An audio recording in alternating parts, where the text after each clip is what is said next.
Now you're going to hear from someone that when you listen to Brad Sham, you know that guy just loves what he's doing. And that enthusiasm that he expresses, pardon me, over the air comes through very, very well. A wonderful sportscaster, a true friend, and we're so glad to have him here. Join me in welcoming the voice of the Dallas Cowboys on the radio, Brad Sham. Brad?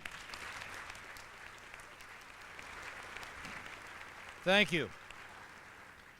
Thank you, Roger. It's a pleasure and an honor for me to be here today. It's a pleasure partly because I take very seriously what Molly just said about promising to take care of all of us when we're old. And as my 9-year-old son is fond of reminding me about 3 times a day, I'm getting there in a hurry. So I'm hedging my bets. I'm honored to do anything that Roger Meyer asks me to do. Roger Meyer's one of the great resources this area has had for decades, and I'm honored to be anywhere he asks me to be. And that was before I knew that it had Elisa and Tom Landry's name on it. There are none of us who have come in contact with the Landrys who have been so fortunate as to be touched by them through the years, who would not look forward to the opportunity to stand up and be part of recognizing what they've done. Like so many of us here, I'm so fortunate to have been involved for a couple of decades with the Dallas Cowboys, and you look at what the Dallas Cowboys have meant to the fabric of our city. I have the great pleasure of introducing today a group of men who came here from all parts of the country because of the Dallas Cowboys, originally to play football. One of them was from here, but they came from North Carolina, and they came from West Virginia, and they came from Alabama with their banjos on their knees, and they came from everywhere. And look at the leaders they have become. They have become the role models, and they have become the people who drive what our children will inherit. It's such an honor for me to introduce them and to be here to be part of this. This is something short of the Vienna Boys Choir. How short, we'll let you judge.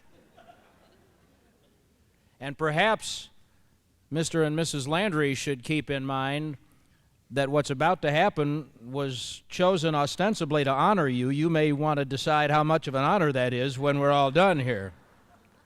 Ladies and gentlemen, a Hall of Famer, one of the greatest ever to wear a football uniform, the man Charlie Waters named the Manster. Number 54, Randy White.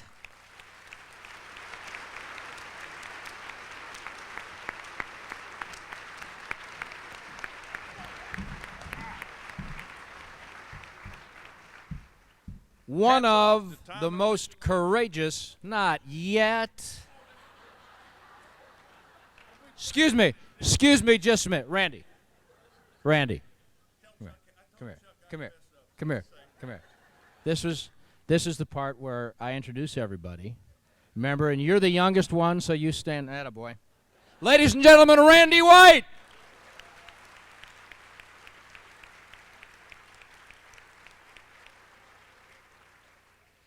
One of the most courageous receivers ever to play the game of football. Came as a free agent to the Dallas Cowboys and was named to the All-Decades team in the 70s. Named to 3 Pro Bowls and 3 All-Pro teams. And if I have anything to say about it, he's going to be in the Ring of Honor before too very long. Number 88, Drew Pearson.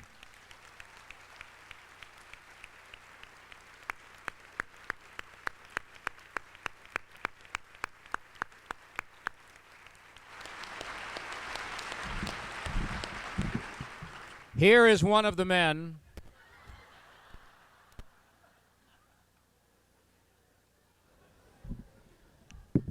you know you can take the boy out of New Jersey. You know what I'm saying? What? Here's one of the men who you think of when you hear people talk about the class the Dallas Cowboys have epitomized for so long. One of the great blocking tight ends the NFL has ever seen. 9 years with the Cowboys, and now one of the great leaders in our community, number 84, Pettis Norman.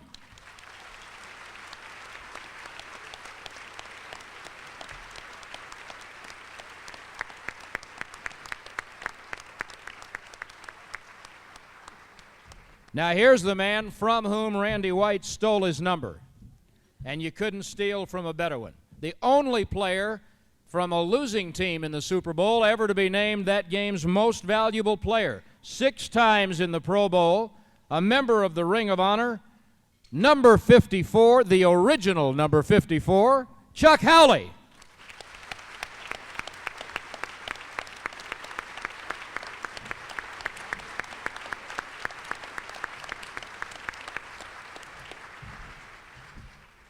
And have I mentioned, by the way, also wearing number 54, Randy White. Have you met Randy White, ladies and gentlemen? Here's one of the anchors of the great Cowboy defenses in the Doomsday Defense 1 era. A man who played for the Cowboys for 14 years and was an inspiration to his teammates. Number 75, Jethro Pugh.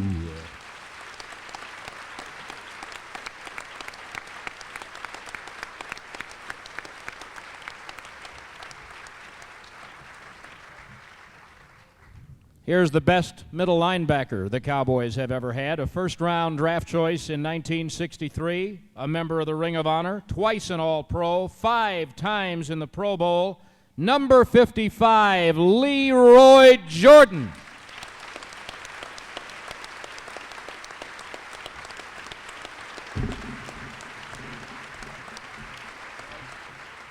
And here's one of the great stories that we got a chance to see entertain us through the years. A young man who grew up 2 miles from the Cowboys practice facility, came in as one of something like between 80 and 100 free agents in 1981, and Coach Landry saw in him the Pro Bowl and All-Pro player he would become.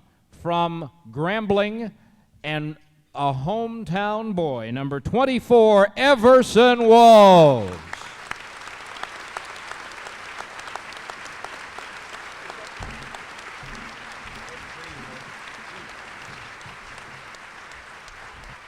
I will tell you all only to put your minds at ease. As you look at these men standing here, don't even think about the full Monty. Not going to happen. Ladies and gentlemen, Randy, I'll tell you later. I'll tell you later. Ladies and gentlemen, Randy White. I started this a while ago. Hats off to Tom and Elisa Landry. As a couple, these two truly are America's team. As Coach Landry often said, Elisa was the best draft choice he'd ever seen.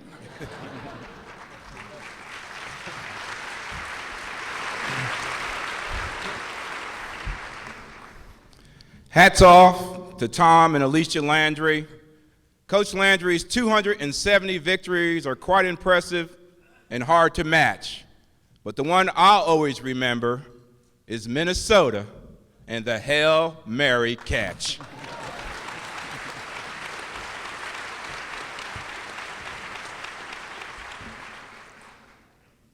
Hats off to Tom and Elisa Landry. Now, Elisa was a model, fashionably in the know. And that's why Dallas had the best dress coach for 29 years in a row. All right.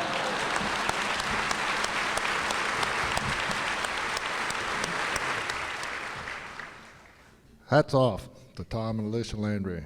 To them, faith, family, and football make sense.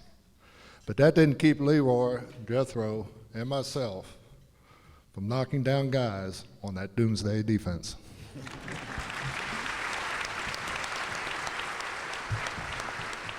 Hats off to Tom and Elisa Landry. Does Tom ever smile? People ask us and our peers. Walt Garrison once replied, "I don't know. I only played for 9 years."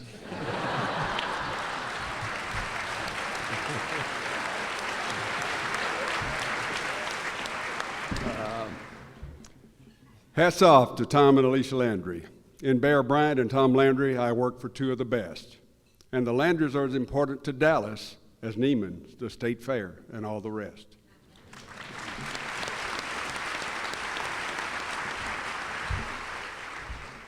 Hats off to Tom and Elisa Landry. We salute this outstanding pair. The spirit they bring to generations, only a Super Bowl could compare.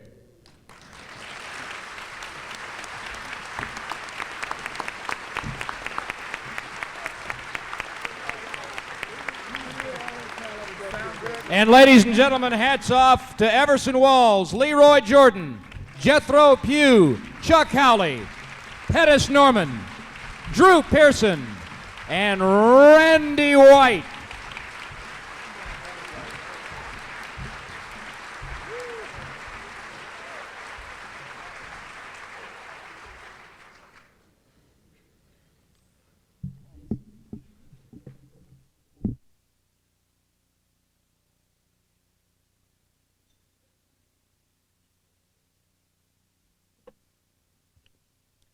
The Spirit of Generations Award is presented annually to the individuals who understand that we must care for all the generations in order to truly be a community.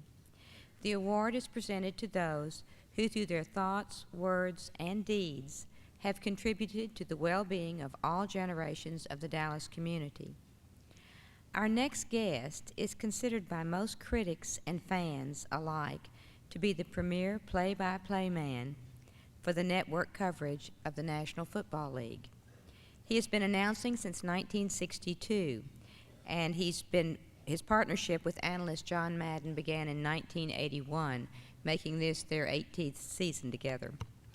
They are without question football's longest-running and most proficient broadcast team ever. This season they will work their 7th Super Bowl broadcast together, more than any other network team. In total, he has worked 14 Super Bowls for network television. As a commentator for Fox Sports, he has seen how commitment can bring success to a sports team. But as a friend of our honorees, he understands how commitment can also enrich a community. Please welcome Pat Summerall.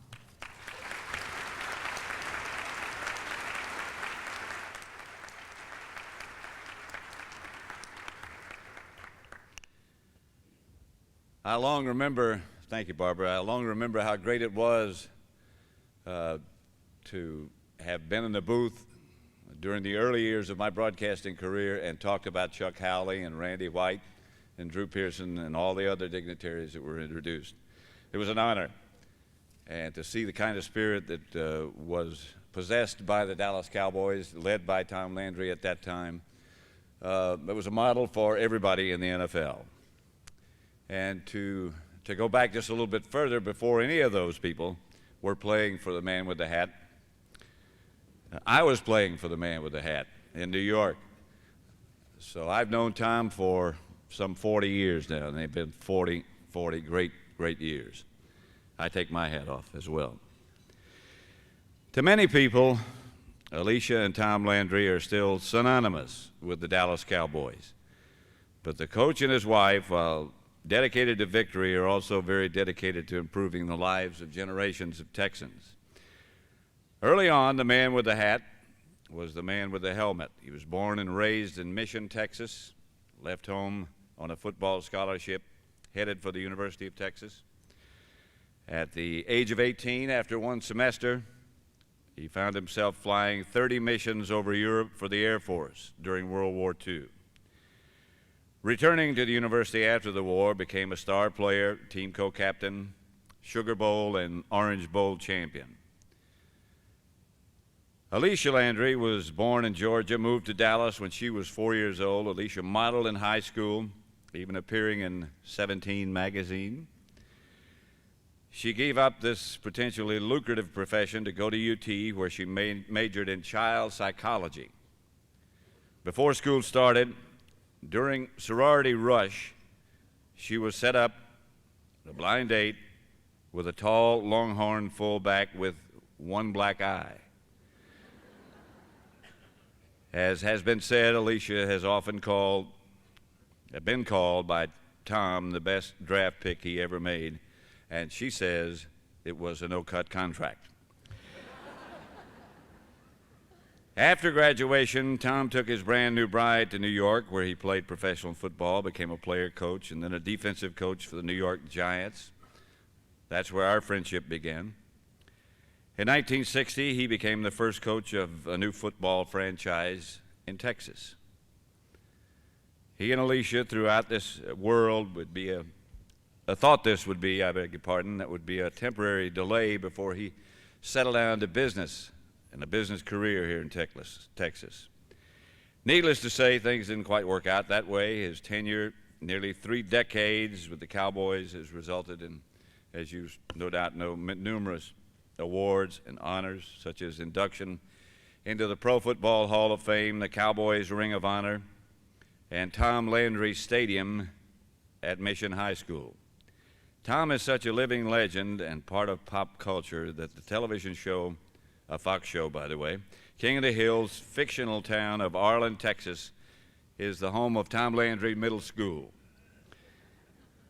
Even though he is known, perhaps to most of you, for his stoicism, as one reporter said, theatrical is not a word that comes to mind when describing Tom Landry. He has made countless guest lists of any number of people as a fantasy dinner party.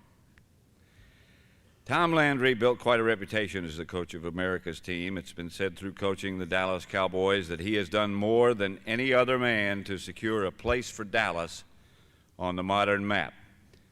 And while Elisa Landry has always been content to stay out of the limelight, she has definitely been a team player for the 49 years of their union, their